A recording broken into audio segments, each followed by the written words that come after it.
Hello everyone. अपनी previous class में हमने second colligative property osmotic pressure start की हुई थी, जिसमें हम उसका बेसिक्स डिफ्यूजन ऑस्मोसिस क्या होता है इसे पढ़ चुके हैं। ऑस्मोटिक प्रेशर के बारे में पढ़ा था हमने और ऑस्मोटिक प्रेशर की हमने मेजरमेंट की थी। आज हम इसका डेरिवेशन वाला पार्ट मीन्स इसका थ्योरेटिकल डेरिवेशन, मॉलिक्यूलर वेट, ये सब चीजें निकालेंगे। इसके लिए हम सबसे पहला करेंगे लॉ ऑफ ऑस्मोटिक प्रेशर कि ऑस्मोटिक प्रेशर किन लॉ के ऊपर बेस है, हम उसकी बात करते हैं। तो our next topic is laws of osmotic pressure. Laws of osmotic pressure की बात करें तो इसमें जो लॉ है हमारी वो सेम है जैसे हमने गैस के लिए पढ़ी थी। जब हम गैस इक्वेशन बनाते हैं, आइडियल गैस इक्वेशन, तो हम करते हैं ना Boyle's law, Charles law, Avogadro law. ठीक ऐसे ही यहाँ पर हमारे पास लॉ आएंगी, बट इन्हें बॉयल्स और चार्ल्स वाली लॉ में थोड़ा सा क्या किया हुआ है, मॉडिफिकेशन किया हुआ है। वो मॉडिफिकेशन किया था वांट हॉफ ने, तो इन्हीं लॉ के नाम के साथ वांट हॉफ वर्ड जुड़ जाएगा। तो जो हमारी फर्स्ट लॉ आएगी वो आएगी बॉयल्स वांट हॉफ लॉ। ये है हमारी बॉयल्स वांट हॉफ लॉ। इसके अकॉर्डिंग है at constant temperature pressure is directly proportional to concentration. P is directly proportional to concentration. अब जो concentration है C that is equal to N by V. तो हम यहां से कह सकते हैं P is inversely proportional to 1 by V. अगर मैं N को 1 ले लूं तो इसके बराबर आ जाएगा 1 by V. तो यही तो बॉयल्स लॉ थी ना, P is inversely proportional to V और PV is equal to constant. तो ये हमारी बॉयल्स लॉ होती थी। ठीक है, तो चार्ल्स में बॉयल्स वांट हॉफ ने क्या किया, सिर्फ ये बताया कि pressure is directly proportional to concentration at constant temperature, जब टेम्परेचर क्या होगा कांस्टेंट। सेकंड ऐसे ही आती है चार्ल्स की लॉ, बट इसे थोड़ा मॉडिफाई कर दिया वांट हॉफ ने, तो ये होगी चार्ल्स वांट हॉफ लॉ।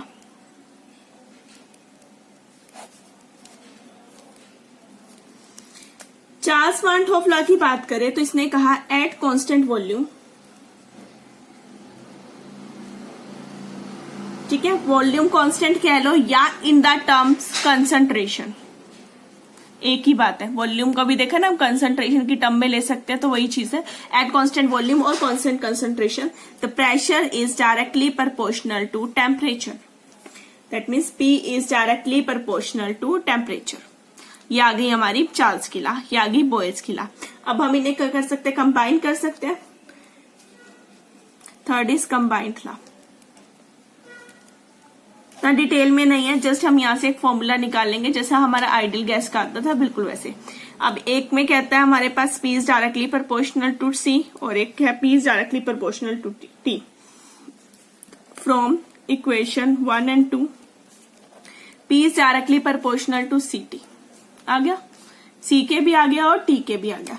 अब यहां से डायरेक्टली का साइन हटाएंगे तो कुछ ना कुछ कांस्टेंट आता है, let that constant is K। हमने उसे क्या ले लिया, K ले लिया। ठीक है, तो K हमारा क्या आ गया, कांस्टेंट आ गया।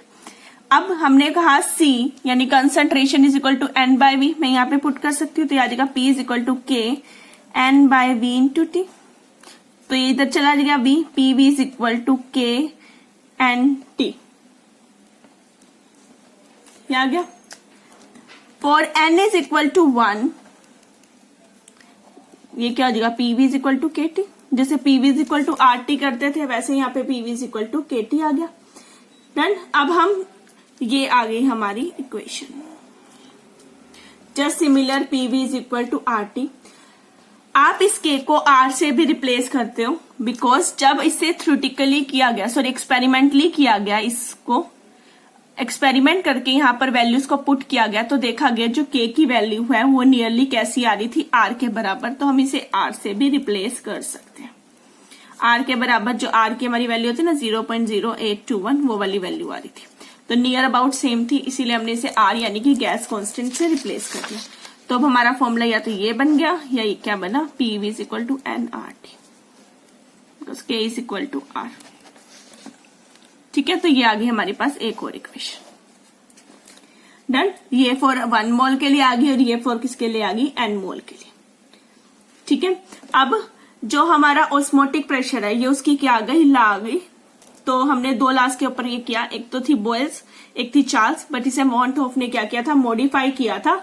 तो मॉडिफाई करने के बाद हमारे पास ये वैल्यू आ गई।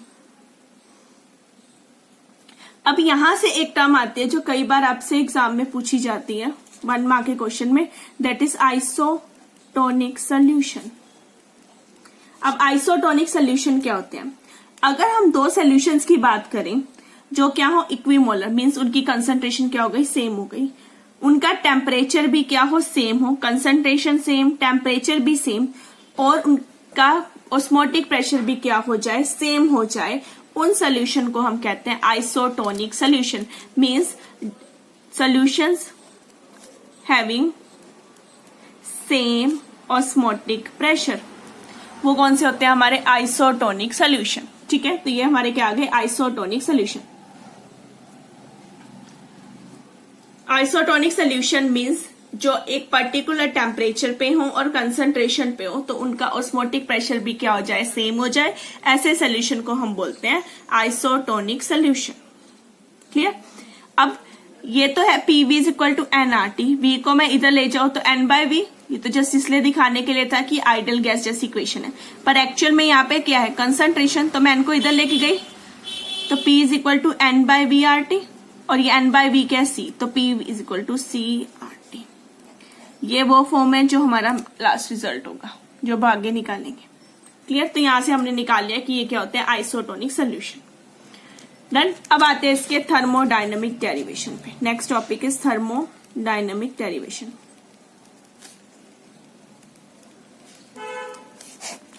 थर्मोडायनेमिक डेरिवेशन, इससे पहले हमें थोड़ा सा मैं बैक बता रही हूँ ऑस्मोसिस का। ऑस्मोसिस में हमने क्या किया था, एक बीकर लेके इसके दो कंपार्टमेंट बना दिए थे। एक कंपार्टमेंट के साइड पर हमारा था सॉल्यूशन, दूसरी साइड पे हमारा क्या था, सॉल्वेंट। ठीक है।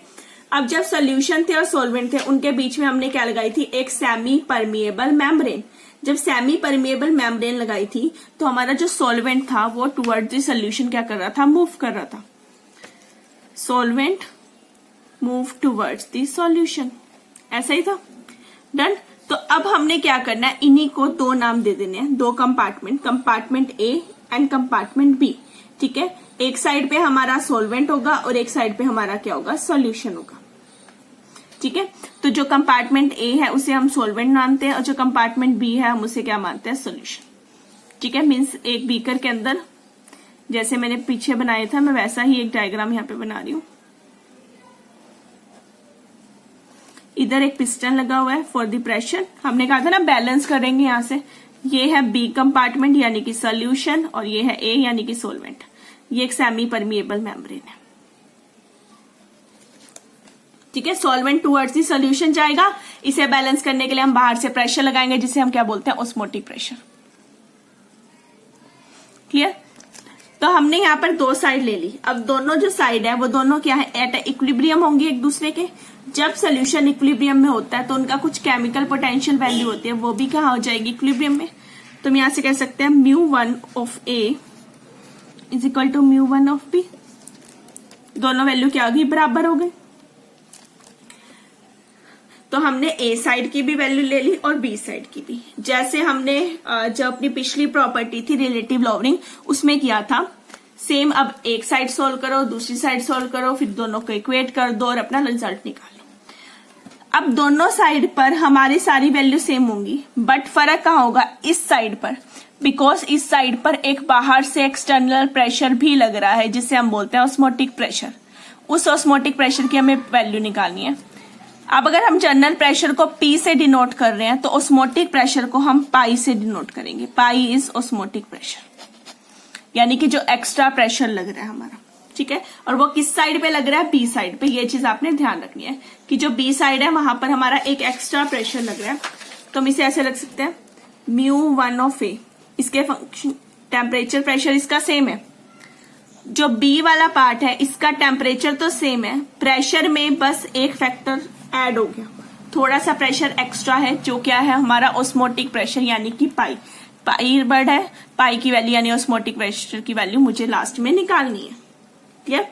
अब आप वन साइड सोल्व करो, फिर दूसरी साइड सोल्व करो और इसका लास्ट रिजल्ट आएगा।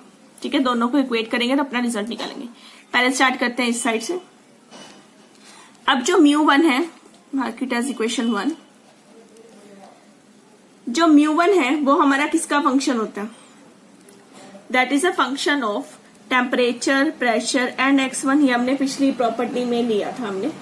ठीक है, यानी कि जो टेम्परेचर होगा और जो प्रेशर होगा वो, और जो हमारा सॉल्वेंट है उसका mole fraction. 1 represent solvent, 2 represent solute, तो ये उसका क्या आ जाएगा? मोल फ्रैक्शन आ जाएगा। अब फिर से इसे डिफरेंशिएट कर दो। D μ1 is equal to curly μ1 by curly T, keeping other constant dt plus curly μ1 upon curly p t comma x1 tp plus curly μ1 upon curly x1 t comma p dx1। मेरे पास ये आ गया। ठीक है, अब फिर से हमने टेम्परेचर फिक्स है दोनों साइड पे, तो at constant temperature dt is equal to 0 put कर दो, तो d μ1 is equal to curly μ1 जिस सॉरी p वाला dt 0 हो गया ना, तो ये p आ जाएगा।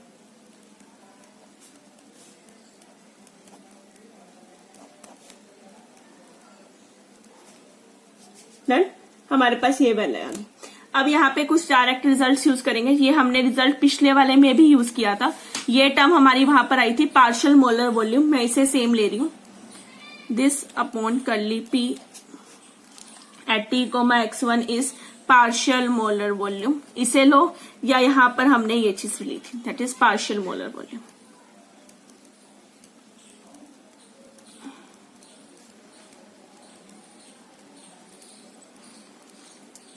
ये थर्मोडायनेमिक्स में आता है रिजल्ट, और ये हमने पिछले डेरिवेशन में भी एज सच यूज किया था, उसके सेकंड पार्ट में यूज किया था ये चीज।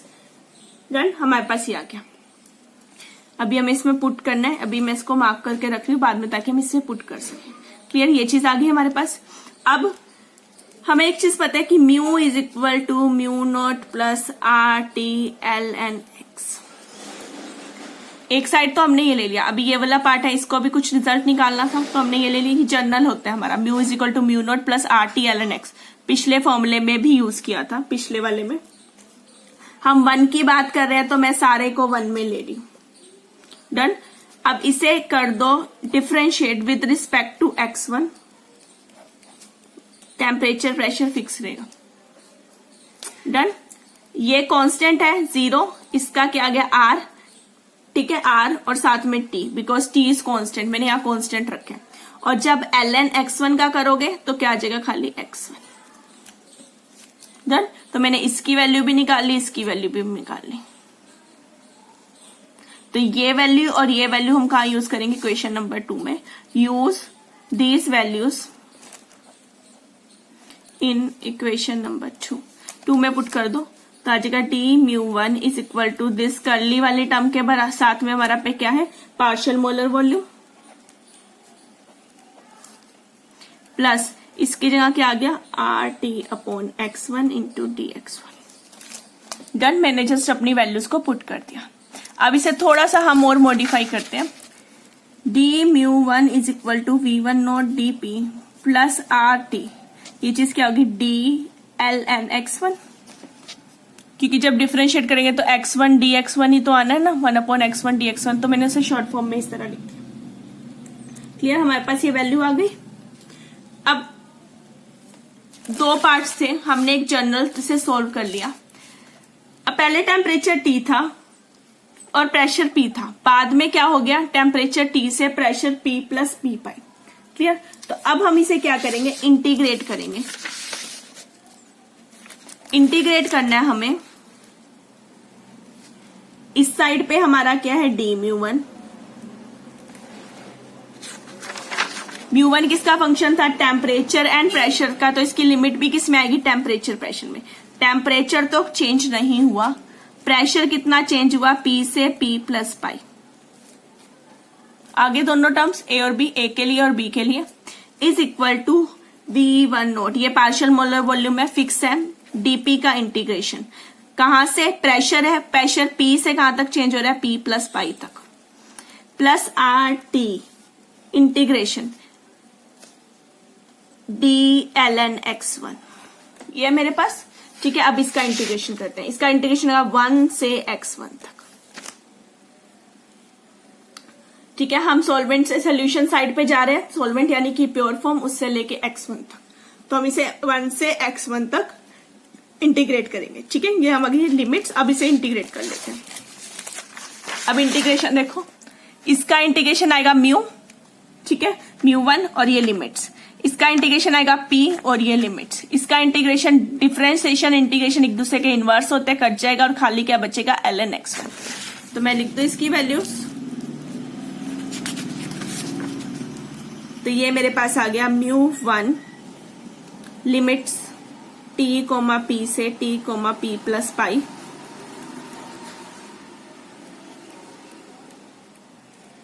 मैंने अभी सिर्फ वैल्यूज लिखी हैं, लिमिट्स अब मैं पुट कर रही हूं।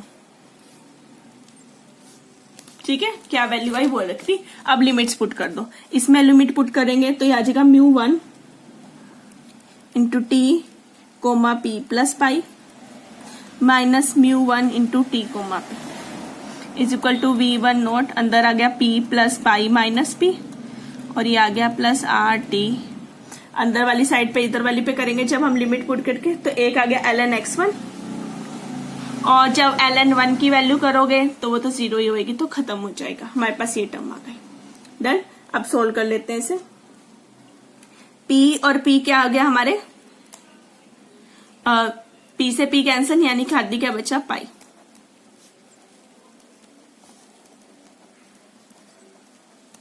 अब आओ इस साइड पर, ये क्या है, ये एक तरह से हमारे पोटेंशियल्स है ना। किस किस के पोटेंशियल है, ए और बी के, टेम्परेचर ए से पी तक, और ये कहां से था, टी से पी प्लस पाई तक, वही सेम चीज तो है। ये दोनों चीजें तो बराबर है, अगर दोनों बराबर हैं तो ये वैल्यू तो क्या नीचे 0। यूज इक्वेशन 1 है, इक्वेशन 1 यूज करी, उससे वैल्यू क्या आई 0, तो ये हो गया 0। अब ये टर्म एक साइड लेके चले जाओ, कोई भी एक वैल्यू, तो मेरे आ गया R T ln x1 is equal to v1 naught pi. एक वैल्यू माइनस हो गई जब मैं इधर लेके गई। क्लियर, मेरे पास ये टर्म आ गई। अब ये रिजल्ट में तो 1 है, हम इसे क्या कह रहे हैं, कोलिगेटिव प्रॉपर्टी। वो तो सल्यूट पे डिपेंड करती है, वो क्या होता है 2, तो मुझे इसे 2 में लेके जाना पड़ेगा। अब हमें पता है x1 plus x2 is equal to 1, we know that. Done, तो यहां से एक की वैल्यू निकालो, x1 किसके बराबर आ गया, 1 माइनस x2। मेरे पास क्या ln x1, तो वो क्या आ जाएगा ln 1 माइनस x2। ठीक है, ln 1 माइनस x2। जब आप इसे सॉल्व करोगे तो आप इसे लिखोगे, ये आ जाएगी वैल्यू हमारी। इसको सारे के इंटीग्रेशन को ओपन कर दो, जब हम इसे ओपन करते हैं तो ये आता है माइनस x2 का स्क्वायर बाय 2 माइनस x3 का square cube by 3 and so on. ये वैल्यू आई हमारे पास जब हमने इसे पूरे फॉर्मूले को खोल दिया। अब व्हाट इज x2, x2 है mole fraction of 2 is solute, solute का मोल फ्रैक्शन। सल्यूट हमेशा स्मॉल अमाउंट में लेना है, बिकॉज मैंने पहले ही कहा था, एक चीज याद रखना कि सोल्यूशन हमारा क्या है, डिल्यूटेड। डिल्यूटेड का मतलब सल्यूट क्या है, कम। सल्यूट कम है तो x2 की वैल्यू कम है, यहां उसका स्क्वायर हो गया और कम हो गई, क्यूब हो गया और कम हो गई। ठीक है, जो वैल्यू ही पॉइंट में है बहुत कम, उसकी square value, cube value, higher value क्या होती जाएंगी, कम होती जाएंगी। तो इतनी सारी वैल्यूज को हम क्या कर देंगे, निग्लेक्ट करेंगे। हमारे पास सिर्फ क्या बचेगा, माइनस x2। ठीक है, तो ये किसकी वैल्यू क्या आ गई, माइनस x2, किसकी, ln x1 की। ये रहा ln x1। इस इक्वेशन को मार्क कर देते हैं। अब तक हमारे पास 2 इक्वेशन आई थी, I mark it as equation number 3। Put this in equation 3। तो आर टी ln x1 की जगह क्या आ गया, minus x2 is equal to minus v1 naught pi. ये चीज आ गई, ये तो कट गया। डन, ये कटने के बाद मेरे पास क्या बचा, R T x2 is equal to this. अब मेरे को वैल्यू निकालनी है पाई की, यानी ऑस्मोटिक प्रेशर की, तो मैं ऐसे लिख रही हूं, pi v1 naught is equal to R T x2। अब कुछ कुछ सिमिलर आ रहा है, जैसे P, ये प्रेशर ही तो ना, PV is equal to NRT, but इसे N में भी तो लाना पड़ेगा, ये तो x2 है। हमें पता है x2 किसके बराबर होता है, n2 over n1 plus n2। Put कर दो इसमें,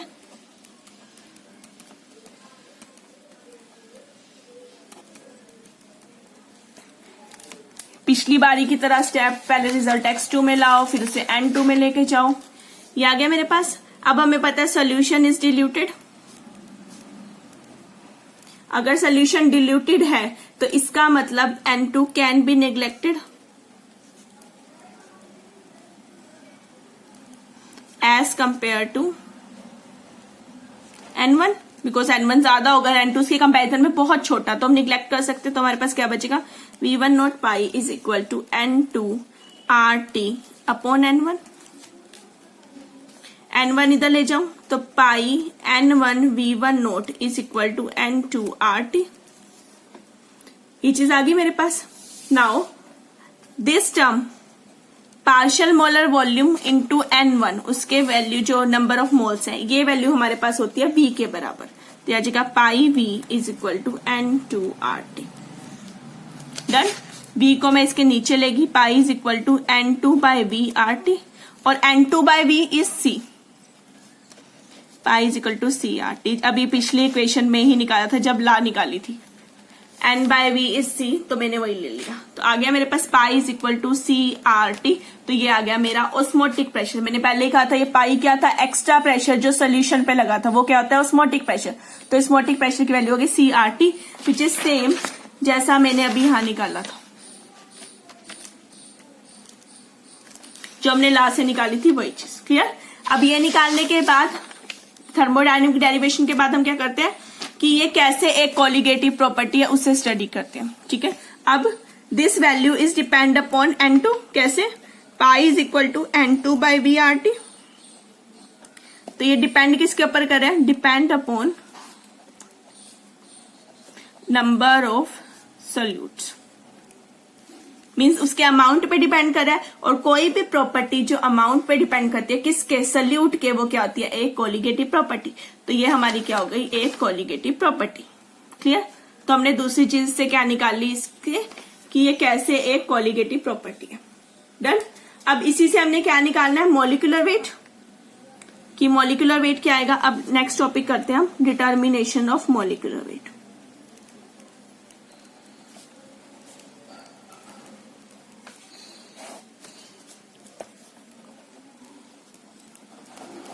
ऑस्मोटिक प्रेशर से मॉलिक्यूलर वेट की वैल्यू का आपने फाइंड आउट करना है। डन।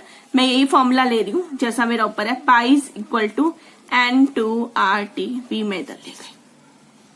ठीक है। आपको कई जगह में यहाँ पर पाई ना मिलके p मिलेगा, कुछ जगह पर, कुछ बुक्स में, बट हम डिफ्रेंशिएट कर रहे हैं, दैट इज नॉर्मल प्रेशर और that pi is osmotic pressure. तो आप चाहो तो इसे, व्हाट इज n2, n2 क्या है, number of moles. Number of moles किसके बराबर होता है, given mass by molecular mass. ये वैल्यू मैं इसमें ले लूं तो pi v is equal to W2 by M2 RT।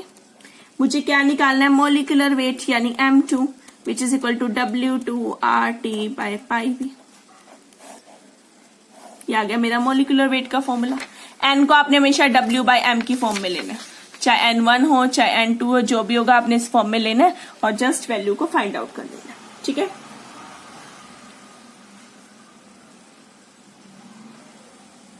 तो ये हमारा मॉलिक्यूलर वेट निकालने का मेथड है। और ऑस्मोटिक प्रेशर का वाला जो पार्ट है जिससे मॉलिक्यूलर वेट निकालते हैं, ये बहुत ज्यादा यूजफुल होता है जब हमें पॉलीमर्स की वैल्यू को निकालना होता है।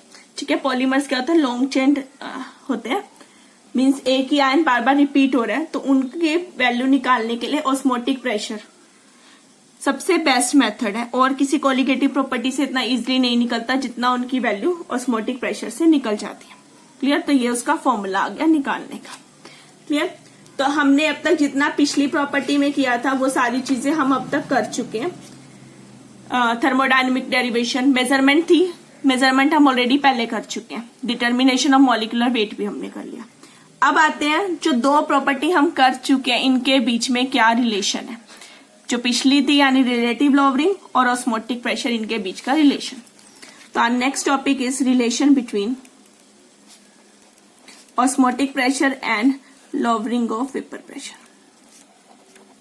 इनके बीच में क्या रिलेशनशिप है, हम उसकी बात करते हैं।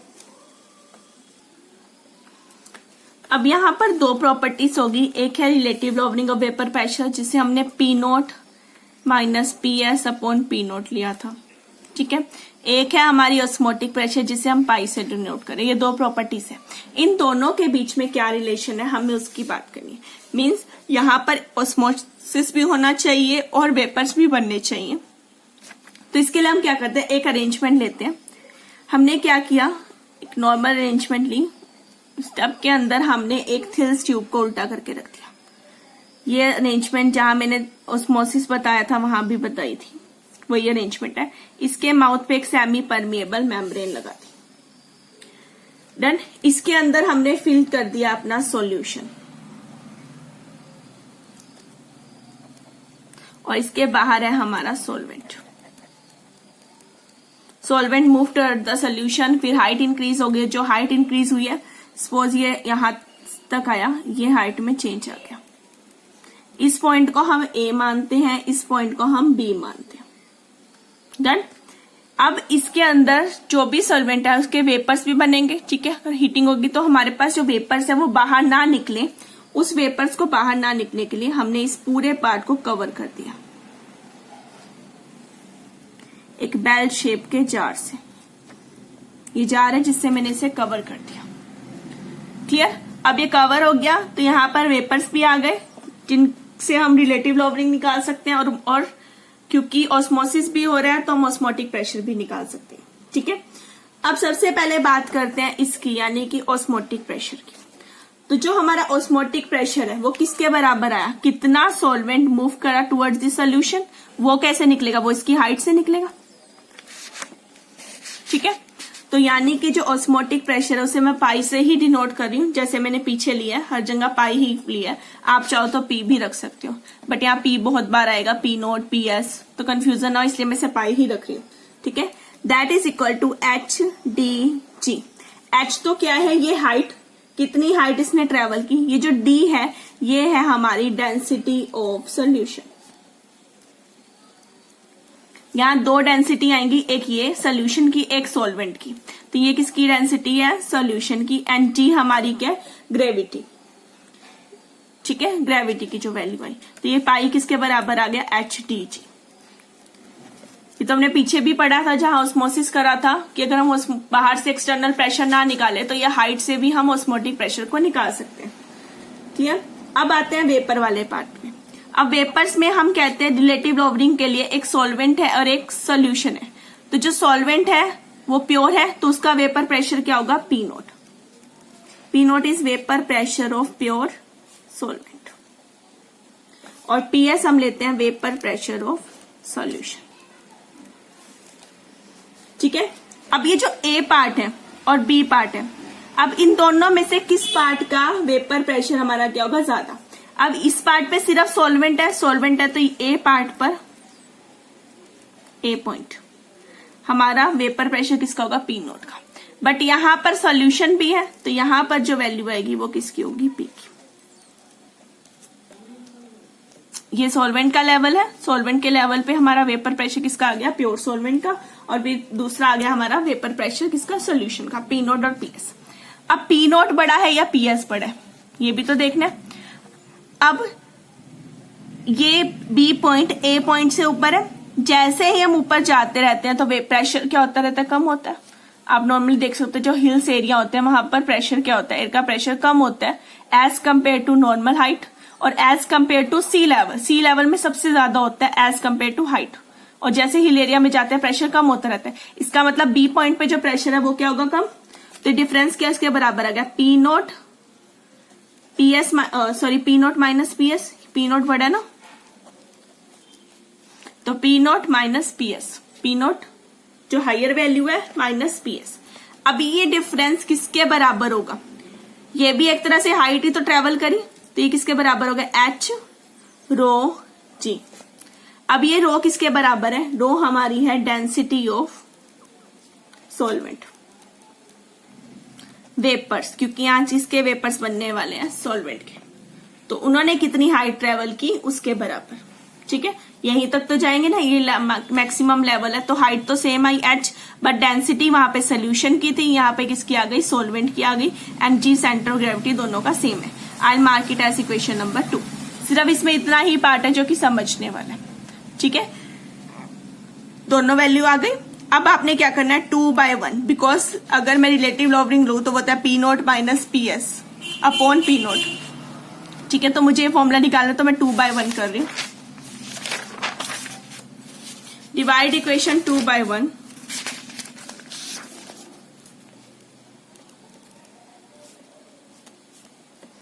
टू को 1 से डिवाइड कर दो तो क्या आ जाएगा, P0 minus PS upon pi is equal to h rho g upon h dt। h से h कैंसल, g से g कैंसल,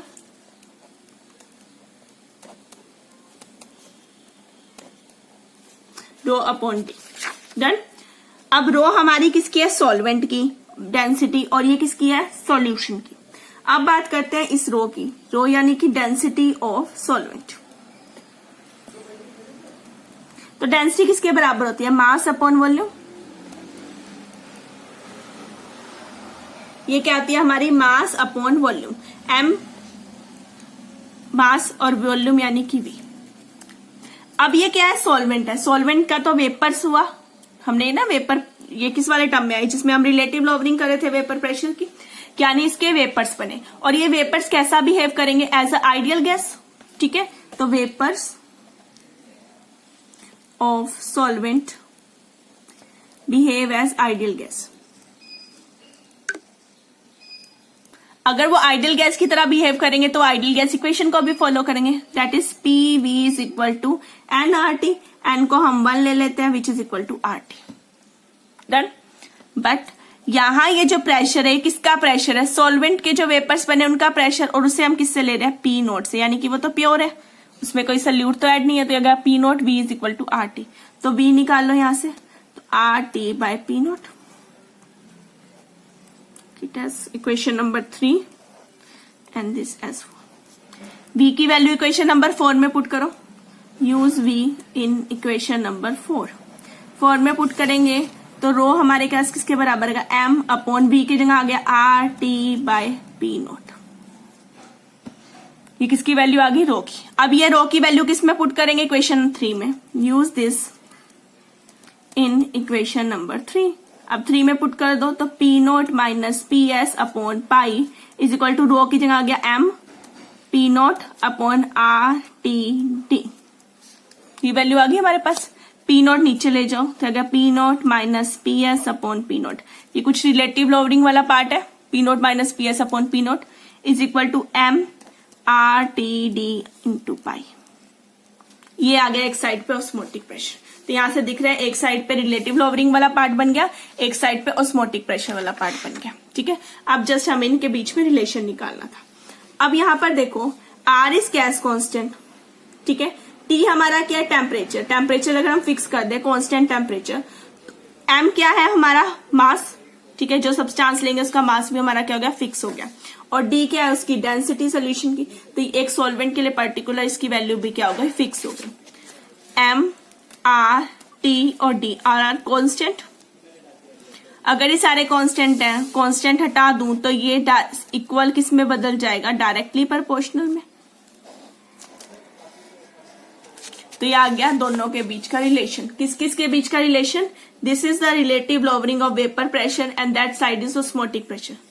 तो हम कह सकते हैं relative lowering of vapour pressure of solution is directly proportional to osmotic pressure at constant temperature. Temperature fix किया तब ये डायरेक्टली प्रोपोर्शनल आए एक दूसरे के। तो ये आ गया इन दोनों के बीच का रिलेशन। क्लियर। तो दो प्रॉपर्टी थी, दोनों को हमने यहां से निकाल लिया। अब हम इसी में निकालते हैं जो हमने डाउट्स ला की थी, वो हम कैसे इस रिलेशन से फाइंड आउट कर सकते हैं। तो our next topic is derivation of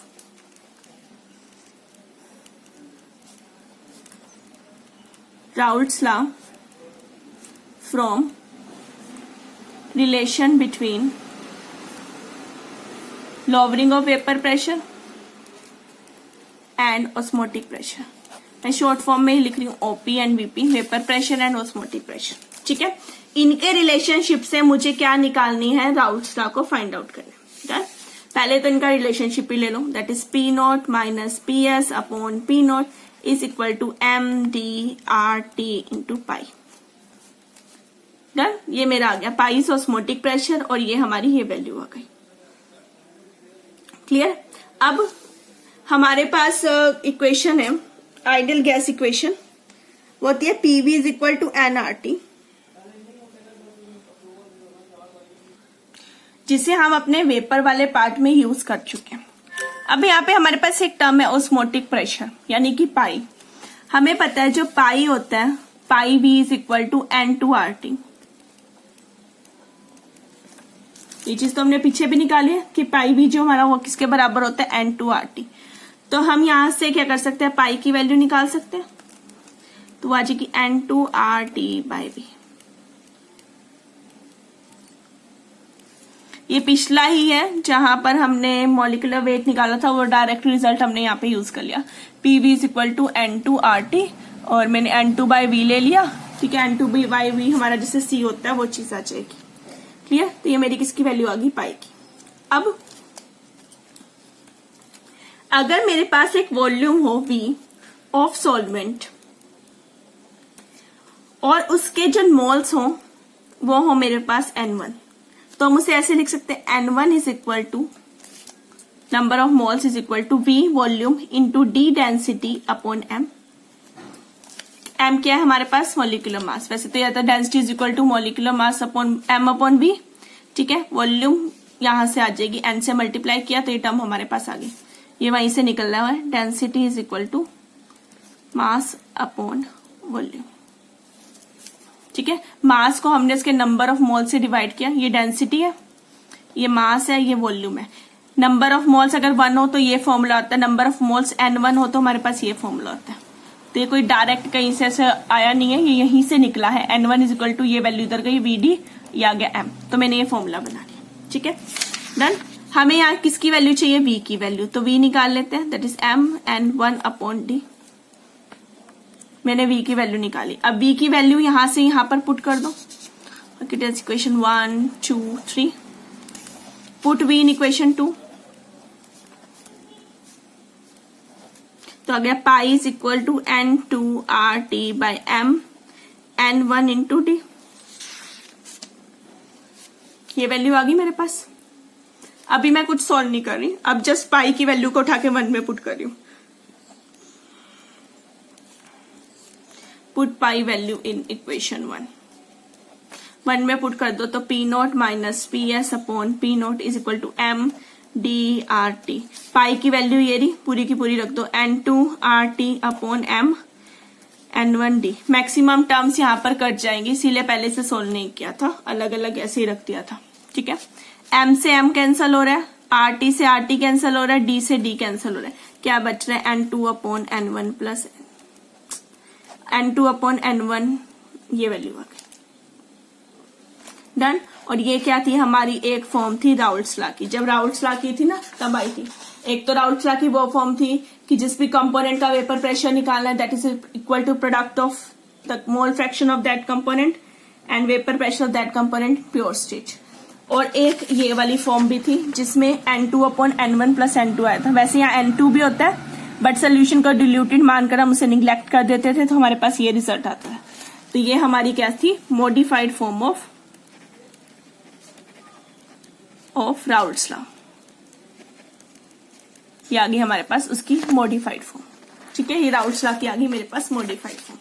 clear. तो ये थी हमारी next colligative property osmotic pressure, जो कंप्लीट हो गई, जिसमें हमने osmotic pressure, osmosis, diffusion, semi permeable membrane, उसकी थ्योरीज, देन उसकी मेजरमेंट, कैसे मेजर कर सकते हैं उसको, देन थर्मोडायनेमिक डेरिवेशन, उससे रिलेटेड लॉ, इनके बीच का आपस का रिलेशन, जो पिछली 2 प्रॉपर्टी है, मॉलिक्यूलर वेट इससे कैसे फाइंड आउट करना है और इसी से राउल्ट्स लॉ कैसे फाइंड आउट करना है, इतना सारा पार्ट हमने इस प्रॉपर्टी में किया है। ठीक है, ये सबसे बड़ी प्रॉपर्टी थी। अगली 2 प्रॉपर्टी भी छोटी है और उनका डेरिवेशन भी क्वाइट सिमिलर है। अब सिर्फ इसमें एक पार्ट बचा है, वो है इसके न्यूमेरिकल, और जो न्यूमेरिकल है वो हम अपनी सारी प्रॉपर्टीज के लास्ट में इकट्ठे सबके रिजल्ट्स लेके फिर लास्ट में इकट्ठे चारों प्रॉपर्टी के न्यूमेरिकल करेंगे। ओके, तो अपनी नेक्स्ट क्लास में हम अपनी next property that is elevation in boiling point वो स्टार्ट करेंगे। Next two property elevation in boiling point and depression in freezing point, दोनों क्या है, क्वाइट सिमिलर प्रॉपर्टी होंगी हमारी। ठीक है, दोनों का सब कुछ सेम आता है, थोड़ा बहुत डेरिवेशन में हल्का सा फर्क हो, अदरवाइज रिजल्ट वगैरह वो सब कुछ सेम होगा। तो नेक्स्ट क्लास में हम इसे करेंगे। Okay, thank you everyone.